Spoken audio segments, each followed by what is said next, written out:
Hi, everyone. Welcome to the first ever Mindful Sparks podcast. My name's Lilly. I am the founder of Mindful Sparks, and these podcasts called Mindful Moments are an opportunity for me to speak to different people that we work with from our community and other people that I know who are doing some really cool things, and mindfulness is a really big part of their life. So these conversations, they're going to be between 20 and 30 minutes long, and you're going to be meeting so many different people from so many different walks of life and learning what mindfulness looks like in their lives. And today I am joined for the first ever podcast by my husband, Kheng. He is an engineer and a designer. So he's been working in manufacturing since 2004 with a strong passion for building, repairing, and improving things from complex machinery to simple gadgets. And I can attest to this, he is superb around the house. His interests span architectural and industrial design, robotics, and the development of innovative, eco-friendly manufacturing techniques. Outside of work, he enjoys leading a healthy lifestyle and divides his time between sports, cooking, gardening, and spending time with his friends, family, and his cats. So thank you so much for being on my first ever podcast. Wonderful being here. So we're going to be talking kind of all things mindfulness. Maybe you might learn a little bit more about the inspiration behind this, and you're definitely going to learn more about what mindfulness looks like in Kheng's life. So when did you first become aware of mindfulness? When I first met you, yeah, obviously. I had no idea what mindfulness was before. So when I met you, then I started understanding a lot more from whatever you taught me and just noticing a lot more and reading a lot more about it. Yeah. And what did it first look like? What did you notice then when we first met and you didn't know what mindfulness was? What were your kind of first thoughts about it? It's very slow. I mean, the first time I met you, then it was a very gradual thing, wasn't it? Like we started going for like these meditations every Monday, after the gym, and then we started practicing a little bit more at home.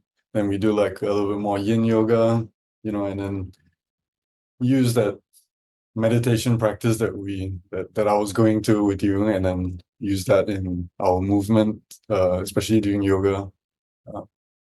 And then it just overflowed into other things in other parts of our lives, right? Yeah.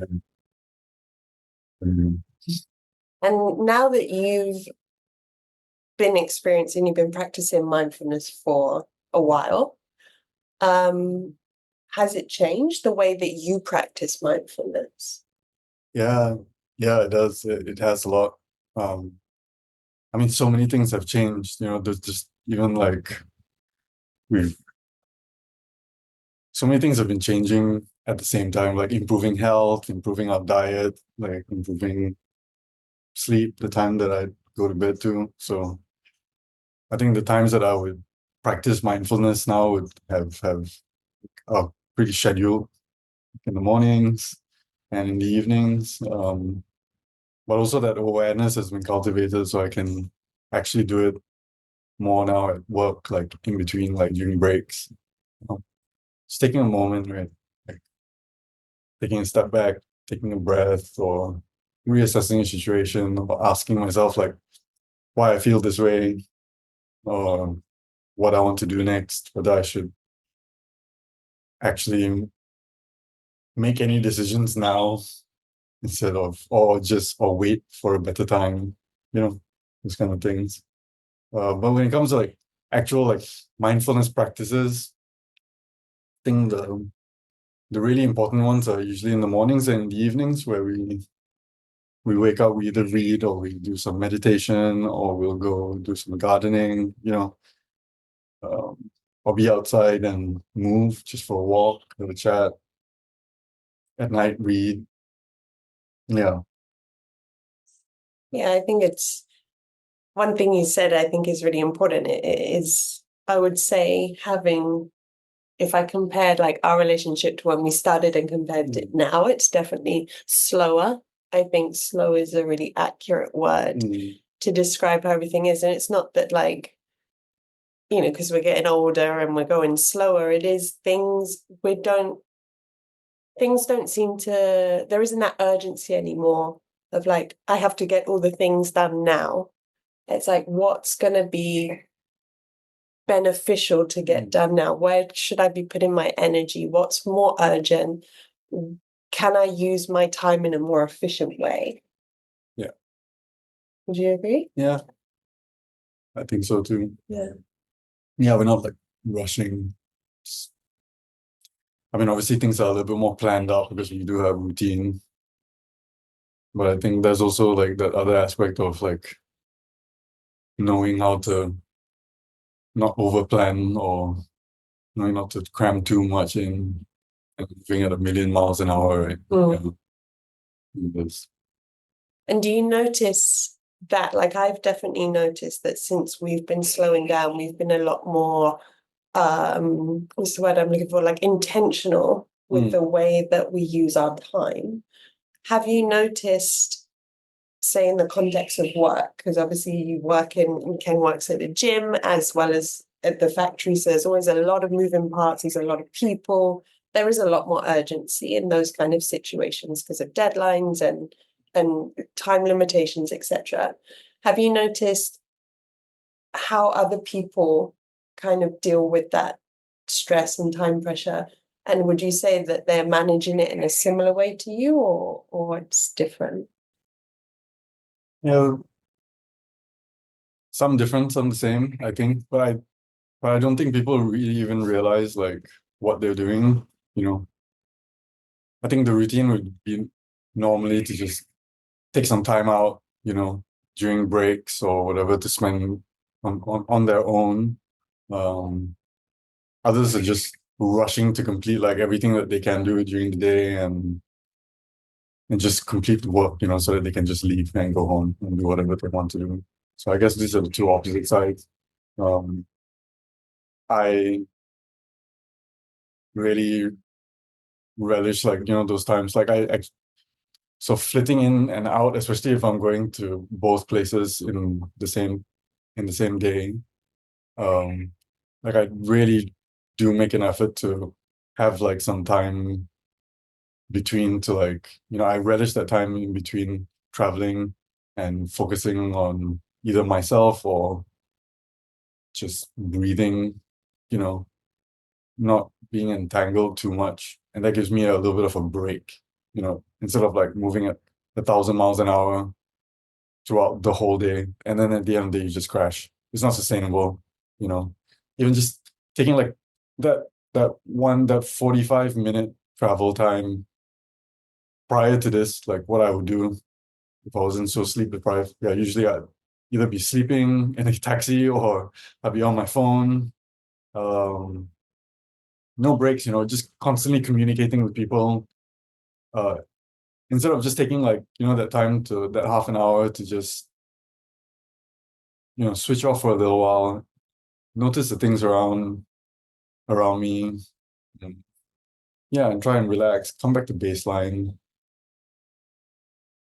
Because that half an hour, it really doesn't really matter during the day, right? Like you can still get that work done. If you plan your day out well enough, you know, you have that list, like it shouldn't impact you at all. Seriously, that 30 minutes, it doesn't make a difference. Was that an easy transition to make? No, it was not. Very difficult to switch on. Really difficult, especially with coffee.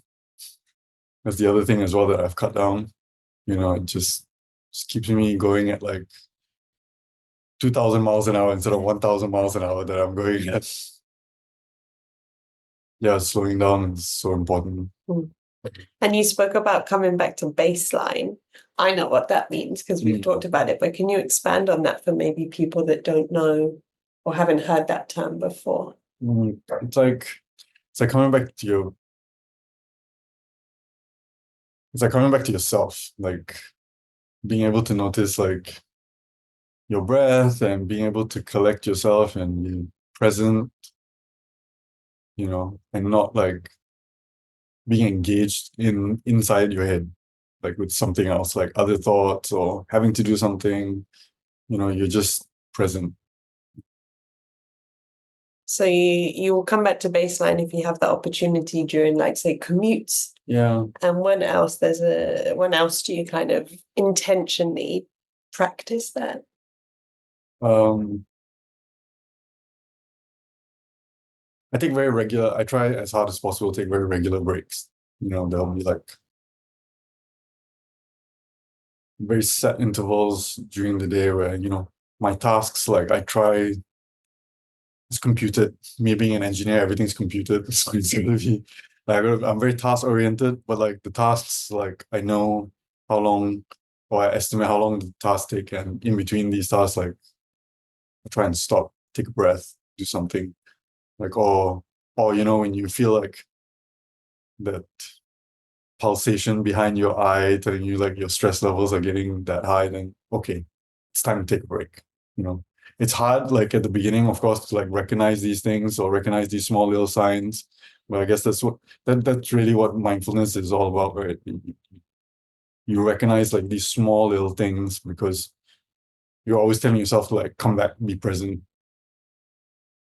notice these things about yourself that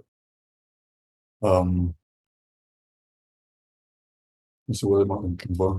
Yeah, no, these Like things, if you these indicators, yeah, they're very subtle things, but they help, right? Instead of like, don't wait until you're overwhelmed by it, because then you've lost control. So what's the point? You notice all these subtle changes, and then when you notice them, then you can come back to baseline a lot quicker. It takes a lot less effort. And for those who don't know Kheng, he's also 100% into sport, fitness, keeping super healthy. He's annoyingly good at every sport that he does. And mindfulness, shows up a big part in that area of your life, which is a huge part of your life. It's a really important part of your life. And maybe you could expand or kind of share a bit about how mindfulness shows up in terms of keeping healthy, fitness, working out.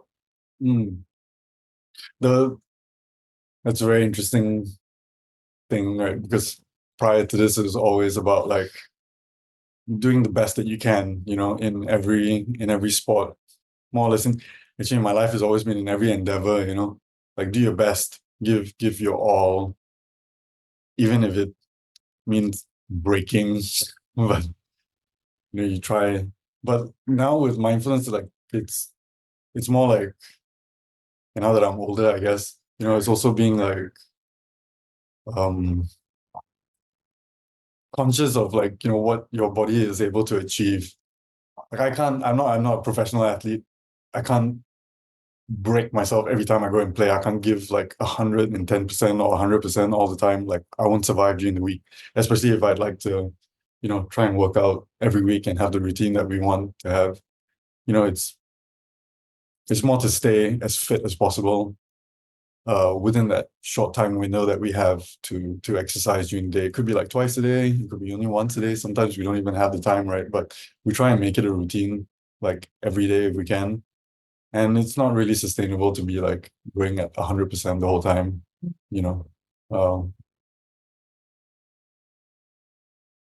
but it's also really important to like move, right?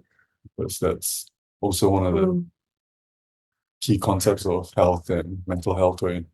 It's finding that balance. It is finding that balance. And now it's a lot of it is about enjoying the journey, because like most of the time before, it's always like to get the best at this, to get better at free throws, better at running, faster at this, lifting heavier weights, always reaching that maximum. But the thing is, like, what happens when you hit those maximums, right? Like you hit all these plateaus and then you start stressing out. Like, what is the point? You will hit these plateaus very quickly. But the thing is, like, improving after you hit those plateaus, like, it just takes so much more effort and takes a lot more patience, but it builds so much more resilience, right? And it does build so much more strength and technique. So I think that's like the biggest shift that I've had, like especially in sport, like, like really enjoying what I'm doing at that moment and not pushing myself too much, saving myself for the next bit, the next day or the next session. It's a weekly thing, right? Because we have to mix work. We're mixing work together with exercise, and you have to save something for everything, including family and coming at home too. You need to be present when you come home. So you can't be giving your all to only just work or only sport, because then you have nothing left to give the rest of the day, right? Yeah. And I think when you talked about like enjoying the journey, enjoying the process of it, it's been humbling for me. It's been very humbling.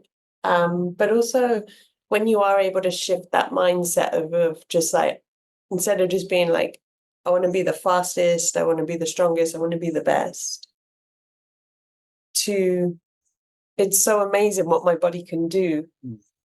Like, okay, I've got quicker or I've lifted something a bit heavier, but how cool is it the fact that I can do that? We are also incredibly privileged, we're able-bodied, we can access a lot of pretty much everything that we want to, which also, is stacked in our favor. But running, for example, he can run incredibly well.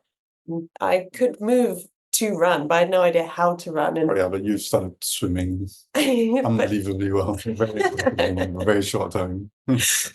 But it was taking that time to be like, okay, I'm just going to run and be good at it, and like to properly have to go back to square one.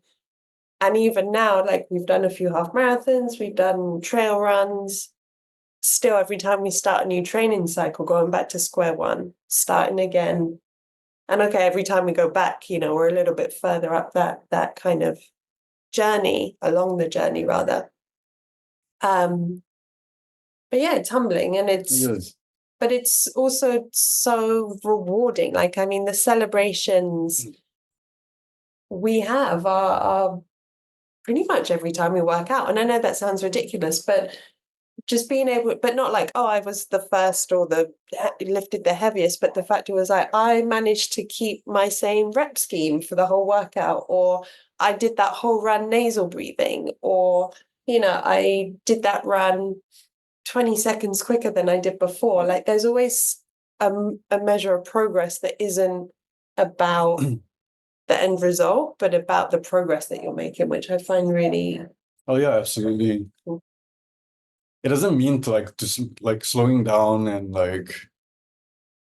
just slowing down a little bit more and not focusing too much in the end. It doesn't mean that you're not improving. Like there's always going to be improvement.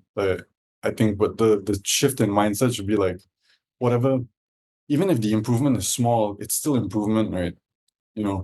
And working on this improvement every single day, like having these smaller increments every single day is much better than having like huge jumps, but like suffering, from these drastic big changes or big improvements and not being able to train every day or to do what you need to do every day, right? Because it's so stressful. It takes out too much of you, too much from you.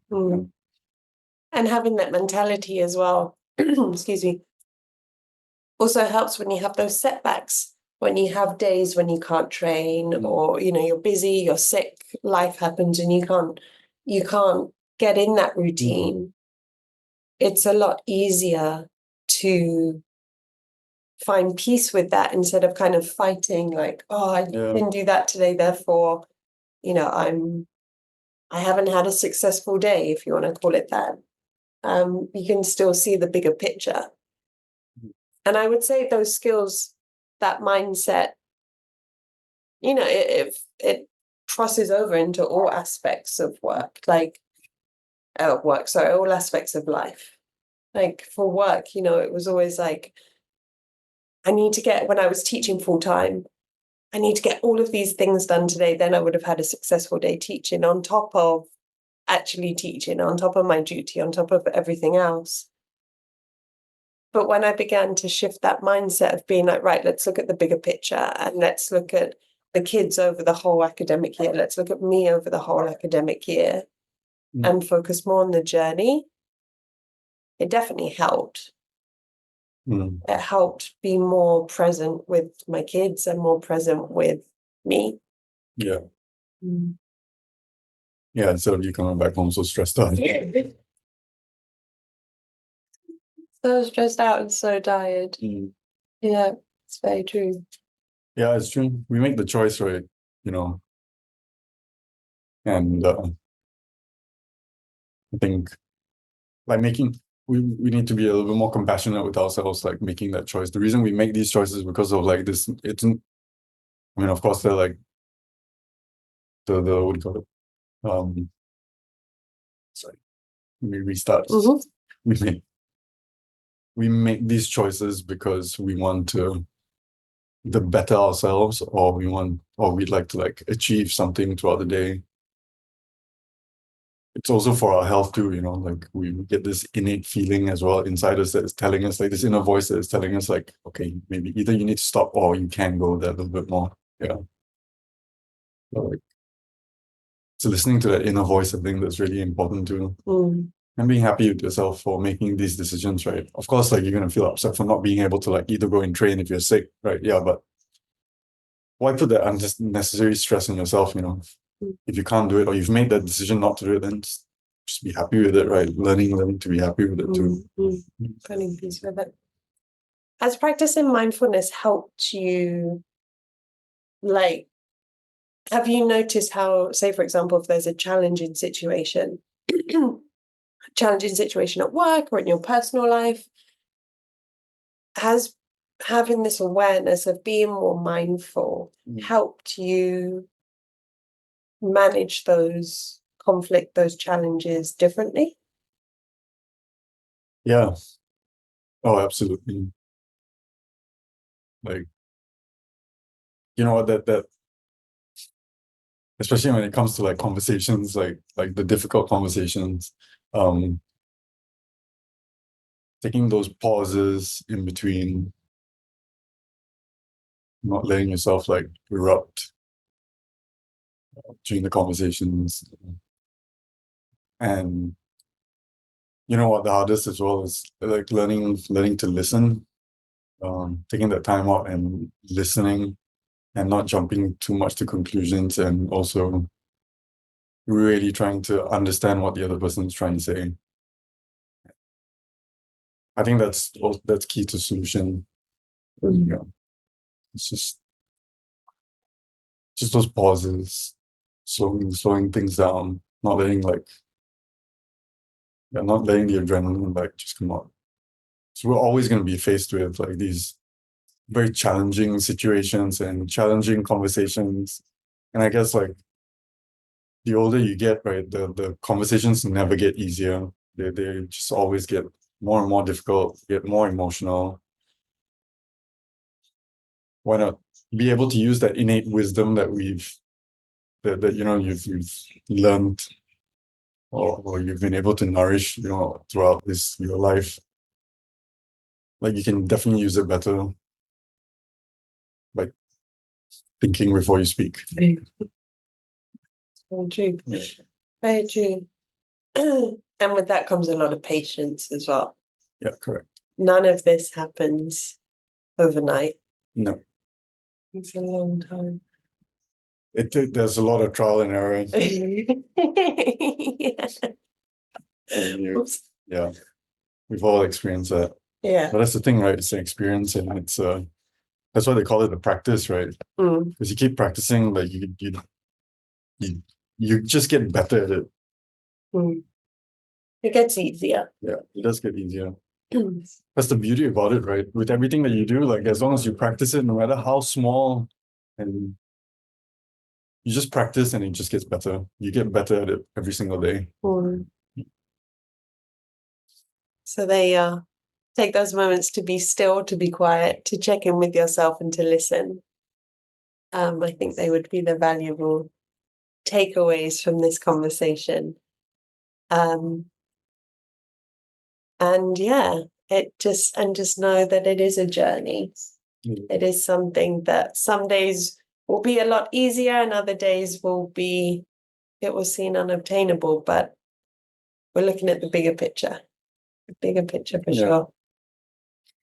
Wonderful. One last question for you, Kheng. So lots of people that come to our workshops, around 60% of them have heard of mindfulness, but they don't really know, like they don't feel confident explaining what it is. They couldn't really describe what mindfulness is. How would you describe it, or how would you explain what mindfulness is? We wrote this down so he wouldn't forget. It's the same analogy that I use like all the time, like with most people. It's like, you know, when, and I'm, what's the word for it? I don't know what you're trying to say. I'm guilty of this like so much. You know, when you're really anxious, you know what you're gonna say. It's just that, and your mouth just keeps rattling off something else completely different from what you're thinking, and you just can't stop. It becomes like this train that just doesn't stop. It just keeps carrying on, and you're heading towards the end of the track, and instead of pulling on the brakes, right, you just keep talking, you just keep going, and you crash. Like mindfulness like gives you these tools to like, you know, identify and to like stop. When you stop, just take a breath and understand what you're saying, you know. Yeah, that's what mindfulness. You put the brakes, you're able to like really put the brakes on the train a lot quicker, you know, before. Yeah. Having that awareness of maybe things are a bit out of control, or just knowing that you've the tipping point, right? And the more you practice, like the closer that tipping point comes back to you. Like you can recognize like when that tipping point is coming. A lot quicker and a lot easier, and then you can put the brakes a lot quicker. And with even more practice, you can identify potentially this situation's going to trigger me. So what strategies could I put in place now that would stop me, stop that train just crashing at the end of the line? Yeah, put it into like this practical situations, right? Like couples at home, especially like man and wife, you know, I guarantee this, like probably, I don't know what percentages of this, but like I'm so sure more often than not, when there's like a tense situation and you are like getting into an argument or you are arguing, like it's like it's like deja vu for all of us, right?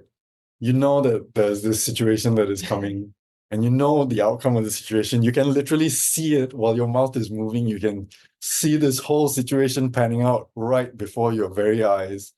And you know, like, this is the future, this is going to happen, but like, you just can't stop yourself. You just keep going on and on, like, oh my God. And in your mind, like all these different things while your mouth is moving, all these different emotions like going up, like, oh, I know what's going to happen. She's going to start screaming. I'm going to start screaming at her. The door's going to start going, like things are going to start flying or whatever, you know, like that's what's going to happen. The thing is, I can't stop myself. Like these emotions behind me are just making me spew all these things out of my mouth, say these things that I don't really want to say. I don't mean it, but I just need to say it because I want to get it out. And I just say it. But these are realities for like a lot of people every day, even for us too, right? Not the throwing and the screaming and the shouting, just but like I'm saying, like losing. What I mean is like more like losing like that control, you know, of the situation of your conversation, right? And like so, practically, mindfulness like does help you. And even if you do go over the edge, you know, the mindfulness actually it helps you like with that. What do they call it? The end bit, the refraction. Like, you know, you calm down so much quicker. You come back, you're able to like reassess, analyze situation, come back and forgive yourself and forgive the other person, you know, in these situations a lot quicker, and then get back to talking about it, reassessing it. I think that's stronger. I think for us, that's probably been the biggest change, is the way that we're able to communicate with each other. And having that awareness, like Kheng was saying, having that awareness of like, okay, I'm not fully present now. I'm a bit on autopilot. My habitual patterns of behavior are stepping in. I didn't really mean what I just said. That's kind of my go-to strategy when I'm feeling attacked or frustrated or challenged. But with that awareness, like Kheng was saying, we can say, okay, do you know what? Like timeout, like we need a timeout before it gets into, into very unconstructive conversation. And again, this has taken years of practice to do. And we're still working on it. We still have moments where we get triggered. But it's wonderful because Lily is very eloquent. We're in heated debate, and I lose the ability to communicate like a normal human being. But we're working on it. And I think the most important thing is also, like Kheng mentioned earlier, when we are more mindful, we can show ourselves a lot more compassion and compassion to others. And, when we have had conflict, not going down that blame, shame, and guilt route, but going, okay, I wasn't my best self then. He wasn't his best self then. Let's take a time out. What is it that I want to communicate, and how can I communicate that in a way that's going to make me feel seen and heard, and also make him feel seen and heard? And that's the bit that's important, is how you come back together. Yeah. Acknowledging those boundaries, that we've drawn before, and maintaining those boundaries, I think like really important. That's usually those are the first things that crumble, like in any conflict, right? Yeah. Awesome. Thanks. So, thank you very much for having me. So this is our first podcast, and kudos to you that Kheng hates doing this. I will never watch this ever again. So you stepped outside your comfort zone and you did something challenging. Yes. There's your challenging thing done for the day, tick. Now you can have a nice, easy day. But thank you so much for watching. I hope this has, given you something to think about, maybe given you some perspectives that you hadn't thought about before. And giving you some ideas of maybe how you could begin to integrate mindfulness techniques or practices, or, just that awareness into your own day. We have so many more of these coming up. So make sure that you go to our YouTube page. You can follow them all on there. Subscribe to our page. They'll also be sent out with our newsletters. And just look forward to hearing your feedback and what you think about all of our guests coming up. So thank you so much, and have a lovely day. Bye.